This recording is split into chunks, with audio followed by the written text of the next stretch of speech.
Hello friends, welcome to my channel Sonia Hindi Club. PYQ series में हमने शुरुआत कर रखी है रीतिकाल की। इससे पिछली वीडियो में हमने 40 क्वेश्चन कर लिए थे। इस वीडियो में हम उससे आगे करेंगे। क्वेश्चन है, निम्नलिखित कथनों से संबंधित सही विकल्प चुनिए। रीति कविता राजाओं और रईसों के आश्रम में पली है। उसकी अंतःप्रेरणा और स्वरूप को कवियों और उनके आश्रयदाता दोनों के संबंध से ही समझा जा सकता है।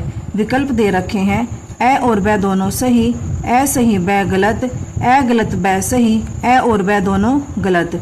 आंसर हो जाएगा इसका ए और ब दोनों सही। प्रस्तुत दोनों कथन रीतिकाल से संबंधित सही कथन है। रीतिकाल के कवि राजाओं और रईसों के आश्रय में रहते थे, अर्थात अधिकांश कवि दरबारी थे। इसलिए इस युग की कविता अधिकतर दरबारी रही, जिसके फलस्वरूप इसमें चमत्कारपूर्ण व्यंजना की विशेष मात्रा तो मिलती है, परंतु कविता साधारण जनता से विमुख हो गई। रीतिकालीन कविता की प्रमुख विशेषताएं हैं श्रृंगार निरूपण, लक्षण ग्रंथों की प्रधानता, अलंकारिता, आश्रयदाताओं की प्रशंसा, ब्रजभाषा की प्रधानता, नारी के प्रति भोगवादी दृष्टिकोण। नेक्स्ट है, भाषा भूषण के रचनाकार हैं भूषण, मतीराम, जसवंत सिंह, पद्माकर। आंसर हो जाएगा जसवंत सिंह। भाषा भूषण के रचनाकार हैं जसवंत सिंह।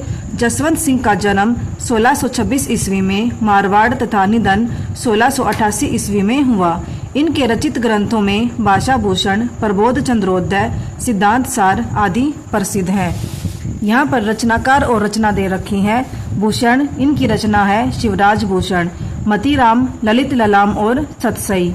पद्माकर, गंगा लहरी, जगत विनोद, हिम्मत बहादुर, बिरुदावली।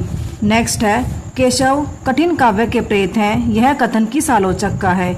हजारी प्रसाद द्विवेदी, रामचंद्र शुक्ल, विद्यापति, राहुल सांकरतैन। आंसर हो जाएगा रामचंद्र शुक्ल। केशव कठिन काव्य के प्रेत हैं। यह कथन आचार्य रामचंद्र शुक्ल का है। केशवदास की रचनाएं हैं रसिक प्रिया, नखशिक, कवि प्रिया, रामचंद्रिका, रतन बावनी, जहांगीर जस चंद्रिका, विज्ञान गीता, छंदमाल, वीर सिंह देवचरित। राम स्वरूप चतुर्वेदी ने रामचंद्रिका को छंदों का अजायब घर कहा है। शुक्ल जी, रामचंद्रिका में केशव को सर्वाधिक सफलता मिली है। संवाद योजना में केशव के पात्र बातों में से बात निकालकर संवाद करते हैं। नेक्स्ट है, रीतिकाल लगभग कितनी शताब्दियों तक चला? 4 शताब्दी, 1 शताब्दी, 5 शताब्दी, 2 शताब्दी। आंसर हो जाएगा 2 शताब्दियों तक। रीतिकाल लगभग 2 शताब्दियों तक चला। समय है इसका संवत 1700 से संवत 1900। आदिकाल का समय है 1050 से 1375 संवत में दे रखे हैं ये। भक्ति काल का है 1375 से 1700। रीतिकाल का है 1700 से 1900। आधुनिक काल का है 1900 से आगे। हमें सिर्फ ये याद रखना है कि यह संवत में है और ये जो समय दे रखा है वो किसके अनुसार है? आचार्य रामचंद्र शुक्ल के अनुसार है। रीतिकाल का नामकरण है मिश्र बंधु अलंकृत काल, आचार्य रामचंद्र शुक्ल रीतिकाल, आचार्य विश्वनाथ प्रसाद मिश्र श्रृंगार काल, डॉक्टर रमाशंकर शुक्ल रसाल कलाकाल। नेक्स्ट है, निम्नलिखित में से कौन सा अलंकार ग्रंथ नहीं है? भाषा भूषण, शिवराज भूषण, ललित ललाम, अंग दर्पण। आंसर हो जाएगा अंग दर्पण। रसलीन का अंग दर्पण अलंकार ग्रंथ नहीं है, बल्कि नायिका भेद ग्रंथ है, जो 1737 ईस्वी में लिखा गया। रसलीन का दूसरा ग्रंथ रसप्रबोध, जिसका समय 1741 ईस्वी है। रसलीन का मूल नाम गुलाम नबी था। ये मीर तफैल अहमद के शिष्य थे। अंग दर्पण में रसलीन ने अंगों की उपमा, उत्प्रेक्षा से चमत्कार पूर्ण वर्णन किया है। रस प्रबोध के 1155 दोहों में रसों का वर्णन है। भाषा भूषण जसवंत सिंह की रचना है, जो कि अलंकार ग्रंथ है। इसमें 212 दोहे में अलंकार का निरूपण है। ललित ललाम मतीराम की रचना है। भूषण की प्रसिद्ध रचना शिवराज भूषण एक अलंकार ग्रंथ है। निम्नलिखित में से गणानंद की रचना नहीं है। प्रिया प्रसाद, भावना प्रकाश, प्रीति पावस, पक्षी विलास। आंसर हो जाएगा पक्षी विलास। पक्षी विलास घनानंद की रचना नहीं है। घनानंद रीतिकाल के रीतिमुक्त धारा के कवि हैं। इनकी प्रमुख रचनाएं निम्न हैं: इश्क लता, विरह लीला, रस केली वल्ली, वियोग बेली, सुजान हित, यमुना यश आदि। घनानंद के बारे में शुक्ल जी कहते हैं, लाक्षणिक मूर्तिमता और प्रयोग वैचित्र्य की जो छटा इनमें दिखाई पड़ी है, खेद है कि वह फिर 250 वर्ष पीछे जाकर आधुनिक काल के उत्तरार्ध में अर्थात वर्तमान काल की नूतन काव्य धारा में ही अभिव्यंजनावाद के प्रभाव से कुछ विदेशी रंग लिए प्रकट हुई। नेक्स्ट है, बिहारी अकेले कवि हैं जिन्होंने ग्रामीण संस्कृति के विरुद्ध घृणा की अभिव्यक्ति की है। यह किसका कथन है? आंसर है इसका, पहले ऑप्शन देख लेते हैं। रामचंद्र शुक्ल, हजारी प्रसाद द्विवेदी, डॉक्टर नगेंद्र, बच्चन सिंह। आंसर हो जाएगा बच्चन सिंह।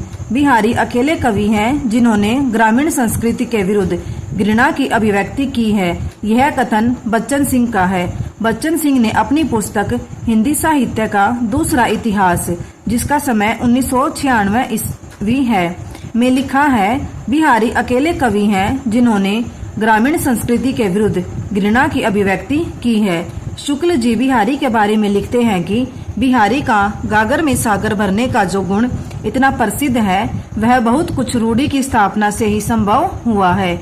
डॉक्टर नगेंद्र ने बिहारी को ध्वनिवादी स्वीकार किया है। हजारी प्रसाद द्विवेदी ने बिहारी सतसई को रसिकों के हृदय का घर कहा है।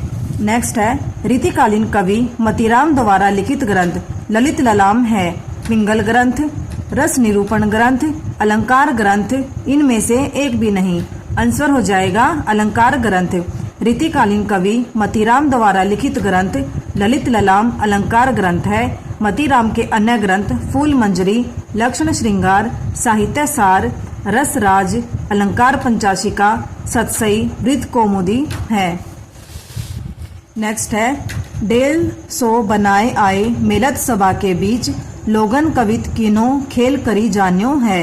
ये काव्य पंक्तियां किस कवि की हैं? ठाकुर, घनानंद, भिखारी दास, देव। आंसर हो जाएगा ठाकुर। डेल सो बनाए आए मेलत सभा के बीच, लोगन कवित किनो खेल करी जान्यो है। ये काव्य पंक्तियां रीतिकालीन रीतिमुक्त कवि ठाकुर की है। रामचंद्र शुक्ल ने ठाकुर को सच्ची उमंग का कवि कहा है, तो घनानंद को वे प्रेम के पीर का कवि मानते हैं। देव के संदर्भ में रामचंद्र शुक्ल का कहना है कि वे आचार्य और कवि दोनों रूपों में हमारे सामने आते हैं। भिखारी दास के संदर्भ में कहते हैं कि इनकी रचना कला पक्ष में संयत और भाव पक्ष में रंजनकारिणी है। घनानंद की पंक्ति है, अति सुदो स्नेह को मार्गू है, जह नई को सियानप बाक नहीं। देव की है, अभिदा उत्तम काव्य है, मध्य लक्षणालीन, अदम व्यंजना रस पिरस, उल्टी कहत नवीन। भिखारी दास की है, आगे के कवि रिजही तो कविताई न तो राधा कन्हाई सुमिरन कऊ बहानऊ है। नेक्स्ट क्वेश्चन है, अमिय हलाहल मद भरे सेत श्याम रतनार, जियत मरत झुकी झुकी परत, जेही चितवत एक बार। कवि रसलीन द्वारा रचित यह दोहा उनकी किस कृति में संग्रहित है? रस प्रबोध, अंग दर्पण, रस प्रबोध और अंग दर्पण दोनों में, इनमें से कोई नहीं। आंसर हो जाएगा इसका अंग दर्पण। अमिय हलाहल मद भरे सेत श्याम रतनार, जियत मरत झुकी झुकी परत, जेही चितवतिक बार। रसलीन द्वारा रचित यह पंक्ति उनकी अंग दर्पण कृति में संग्रहित है। रसलीन का मूल नाम सैयद गुलाब नबी था। ये मीर तफैल अहमद के शिष्य थे। रसलीन की मुख्य कृतियां निम्न है।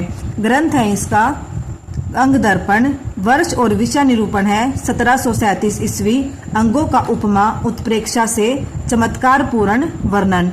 दूसरा ग्रंथ है इनका रस प्रबोध, समय और विषय है 1740 ईस्वी, 1155 दोहे में रसों का वर्णन। यहाँ पर हमारे रीतिकाल से संबंधित 50 क्वेश्चन कंप्लीट होते हैं। इससे आगे हम नेक्स्ट वीडियो में करेंगे। Thank you.